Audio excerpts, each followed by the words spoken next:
요한복음 6장 41절 42절 말씀 봉독합니다. 요한복음 6장 41절 42절 말씀입니다. 같이 봉독합니다. 자기가 하늘에서 내려온 떡의 하심으로 유대인들이 예수에 대하여 수군거리고 이르되 이는 요셉의 아들 예수가 아니냐. 그 부모를 의뢰하는데 자기가 지금 어찌하여 하늘에서 내려왔다 하느냐. 아멘. 아멘. 오늘 말씀은 자신이 하늘에서 내려온 분이라는 예수님의 설 말씀에 대한 유대인들의 반응을 보여주는 것을 내용으로 하고 있습니다. 유대인들은 도무지 예수님을 믿을 수가 없었습니다. 예수님을 믿지 못했습니다. 예수님께서 하늘에서 내려온 떡이라는 그 영적인 말씀을 하셨는데 유대인들이 받아들이지 못했습니다. 그러면 왜 예수님 쫓아왔을까요? 예수님을 계속 쫓아왔거든. 그 오병의 기적 이후로 유대인들이 그냥 눈이 아주 뒤집혀가지고 예수님 가시는 곳마다 쫓아다녔습니다.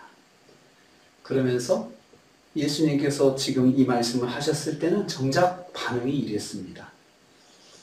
예수님의 하나님이심을 믿지 못했습니다.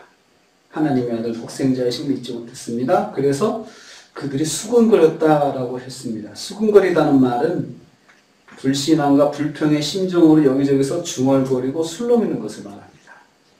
그러니까 예수님께서 하늘에서 내려온 떡이시고 내가 생명의 떡이다 라고 말씀하셨을 때 그리고 나를 믿는 것이 떡을 먹는 것이다 라고 그렇게 말씀을 하시는 것에 대해서 그들이 수군거렸습니다. 그들은 예수님의 말씀을 듣고 불신앙이 솟았습니다.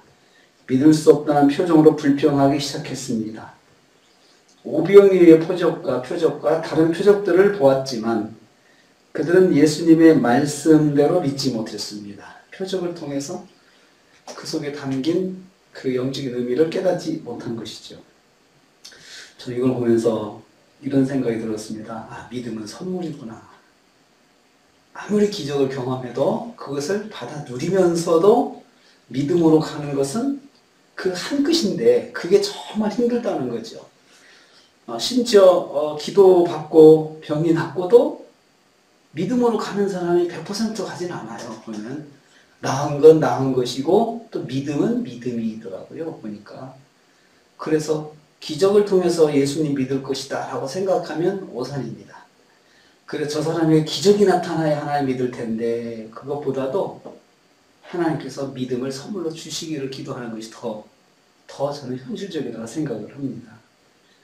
유대인들이 예수 믿지 못하는 이유가 무엇입니까? 그러면 왜 못 믿었을까요? 이 42절에 이르되 이는 요셉의 아들 예수가 아니냐.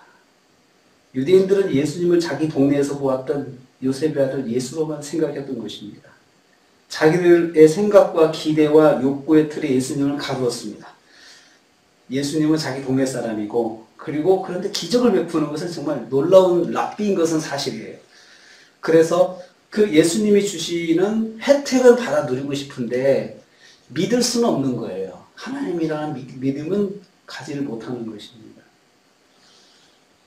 자기들의 생각에 예수님을 가두었습니다. 예수님을 단순히 기적으로 자기들을 유익하게 해줄 분으로만 생각했습니다. 그 기적 속에 담긴 뜻을 생각하지 않았습니다. 오직 육신의 떡에만 갇혀 있습니다. 저분은 우리에게 떡을 줄 사람이야. 우리를 배부르게 만들어줄 지도자야. 이렇게 생각하면서 그런데 그분이 우리 동네 출신이야. 우리 갈릴리 출신이야. 그 틀에서 벗어나지를 못했습니다. 오직 육신의 떡에만 갇혀 있었습니다. 그 기적 속에 담긴 영적인 의미를 생각하지 못했습니다. 저분이 왜 저렇게 하실까? 저렇게 하시는 저분은 어떤 분이실까? 이런 생각을 못했고 그 생각을 못하는 사람들에게 예수님께서 저건 설명해 주셨지만 그 설명이 그 예수님의 말씀이 그들에게 믿음으로 들어가지 못했던 것입니다. 그래서 그들은 예수님의 표적을 보면서도 예수님을 믿지 못했습니다. 예수님을 문제 해결의 해결사로만 생각하면 믿음을 가질 수가 없습니다. 예수님을 내 문제 해결사로만 자꾸 생각하면 그 해결사로서만 믿는 거지 예수님이 하나님이시고 나를 구원하신 분이시다라고 믿는 믿음으로 나갈 수가 없습니다. 그래서 예수님을 믿고 교회 안에서 예수님 믿는 사람들, 소위 교회 안에 교인들 중에는 그 믿음으로 나가지 못하고 예수님을 해결사로만 생각하는 그런 분들이 많아요. 그래서 여러분 점쟁이들 만나는 사람들 심리가 그래서 문제 해결에만 있잖아요. 문제 해결. 점쟁이들하고 교제하는 사람들의 특징이 있어요. 공통적인. 문제 해결을 위해서 점쟁이를 만나요.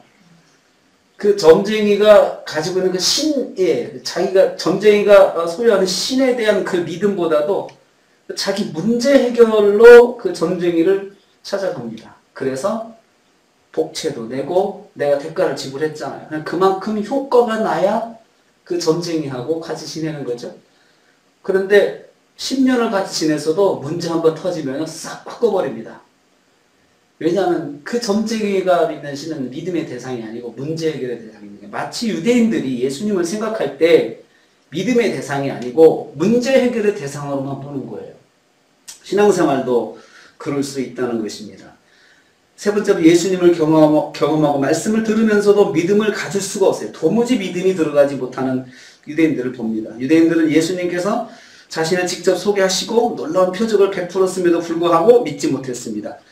우리가 그의 부모를 아는데 어찌해서 하늘에서 내려왔다고 하는지 이해할 수가 없다. 우리가 그의 부모를 아는데 어찌해서 저가 하늘에서 내려왔다고 그러지? 하늘에서 내려왔다고 그러지? 그러면서 이 사람들이 그 생각에서 벗어나지 못합니다. 예수님을 만나고 말씀을 직접 들어도 믿음이 생기지 않는 사람들이 있습니다. 단순히 인성을 가지신 예수님만 생각하면 신성이 충만하신 예수님을 믿을 수 없습니다. 그래서 오늘날도 인성을 가지신 인성으로서 예수님을 아는 사람들은 많습니다. 그래서 위인전에 나오는 예수님, 세계 위대한 인물 중에 한 사람으로서의 예수님을 생각하는 인성에만 갇힌 사람들이 많이 있습니다. 예수님은 하나님이심을 믿는 믿음을 가져야 건강한 믿음입니다. 그래서 우리는 위인전의 예수님이 아니고 만물의 창조주 하나님, 우리를 구원하신 예수 그리스도로 믿어야 건강한 믿음입니다. 그래서 우리도 사실 믿음이 들어오는 과정을 보면 어느 순간이잖아요. 그게 믿어지잖아요. 근데 사람들이 전도를 하면 뭐예요? 안 믿어진다고 이야기를 해요. 안 믿어지는데 어떻게 믿냐? 맞는 말이에요. 믿음은 하나님께 선물로 주시는 것입니다. 예수님은 신성이 충만하시고 인성이 온전하신 충만하신 하나님이심을 믿는 신성과 인성이 충만하신 그게 요한복음이 지금 우리에게 말씀하고 있는 예수님의 인성과 신성이 충만하신 예수 그리스도를 우리한테 지금 설명을 하고 있습니다. 보여주는 것이 바로 요한복음입니다. 우리의 믿음은 건강한 믿음이 되어야 됩니다. 예수님을 먼저 하나님으로 믿고 나를 구원하신 또 구주이시고 또 예수만이 세상의 구원자시고 이렇게 믿고 그리고 예수님께서 우리에게 말씀하신 것들을 이 세상에 살면서 우리가 순종하면서 또 그 말씀대로 살아가는 삶으로 나갈 때 우리가 믿는 예수님 바로 믿는 것입니다. 오늘날도 이런 사람이 있습니다. 마치 유대인들이 그 요셉의 아들 예수가 아니냐 그런 것처럼 그 예수는 유대인의 예수가 아니냐라고 이야기를 하는 사람들이 있습니다. 인성에만 갇힌 거죠. 인성에만. 우리 주일학교 어린이가 그런 질문을 했다고 합니다. 왜 우리 한국 사람이 왜 이스라엘 사람 믿어합니까? 이렇게 질문했다고 해요. 그래서 얘가 벌써 컸구나라는 생각을 했습니다. 인성에만 갇힌 그 유대인들이 영의 눈이 열리지 못했는데 그 영의 눈이 한꺼풀 딱 벗어나면 믿음이 들어갑니다. 오늘 우리가 하루를 살면서 우리가 예수님은 하나님이시고 나를 구원하신 구세주십니다. 예수 구원, 예수님은 하나님이십니다. 이 고백을 가지고 우리가 신앙 고백에는 그 예수 그리스도에 대한 고백을 우리가 하면서 우리가 바른 믿음으로 오늘 하루 승리하시는 저와 여러분 되시기를 주님의 이름으로 축복합니다. 주님 감사합니다. 요셉의 아들 예수가 아니냐 어떻게 그가 하나님이냐라고 반문한 유대인들을 봅니다. 주님 기적을 경험하고도 예수님이 하나님이신 것을 보고도 믿음이 들어가지 못하는 안타까운 모습을 보았습니다. 주님, 우리도 우리 주님을 나의 구주 예수님으로 믿는 믿음으로 바로 갖게 하여 주시옵소서. 그래서 우리가 주님을 의지하고 그 말씀대로 순종하는 저희들 되게 하여 주시옵소서. 감사한 것은 우리에게는 믿음을 주심을 감사합니다. 믿음의 눈을 열어서 주님을 보게 하시고 주님을 믿게 하시고 그 말씀을 따라 순종하게 하심을 감사합니다. 오늘 하루도 믿음의 삶에 승리하게 하시고 주님 나가도 들어가도 복이 되는 오늘 하루가 되게 하여 주시옵소서. 예수님의 이름으로 기도하옵나이다. 아멘.